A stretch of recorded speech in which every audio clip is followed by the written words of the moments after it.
రండి, టీ పెట్టేసాను రండి.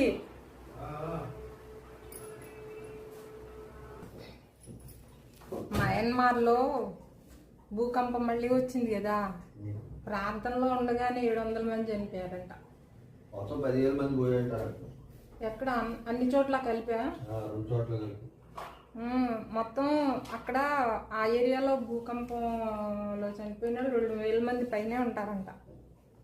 అమెరికా ఎస్టిమేషన్ ప్రకారం 10,000 మంది. 10,000? అయ్యో, అసలు థాయిలాండ్లో భూకంపం అక్కడ ఒకటే కాదు, ఇప్పుడు ఇక్కడ అమెరికాలో కూడా వరదలు.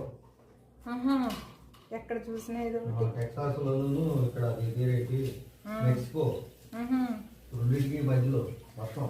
థాయిలాండ్ లో భూకంపం 300 గ్రామాలు పోయినాయి, మునిగిపోయినాయి. అయ్య బాబోయ్, ఎప్పుడేమొస్తుందో తెలియదు. ఈ క్షణం ఇలా ఉన్నాం,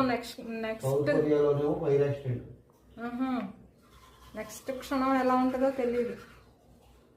థాయిలాండ్ లో భూకంపం అనగానే నాకు ఆ అమ్మాయి ఉంది కదా, యూట్యూబ్ అమ్మాయి, ఎవరు, బ్యాంకాక్ పిల్ల, నేను ఆ అమ్మాయి సబ్స్క్రైబర్ని కూడా. ఆ అమ్మాయి గుర్తొచ్చింది. విజయనగరంలోనే ఉండి ఉంటుందిలే. మొన్న ఈ మధ్య విజయనగరంలో ఏవో ఫోటోషూట్లు అవి చూశాను, కానీ చూస్తే అక్కడే ఉందండి, థాయిలాండ్లో ఉంది. పాపం భయం భయంగా పిల్లల్ని ఎత్తుకొని అందరికి అలర్ట్ ఇస్తూ అందరినీ జాగ్రత్తగా ఉండమని చెప్తూ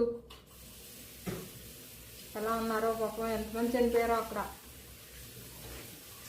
చాలా భయపడిపోతున్నారు. ఏదో ఇక్కడ దేవుడి ఆశీర్వాదంతో మనందరం చాలా క్షేమంగా ఉన్నాం. అందరూ బాగుండాలి. మళ్ళీ భూకంపం అక్కడితో ఆగిపోయి అందరూ బాగుండాలని కోరుకుంటున్నాను.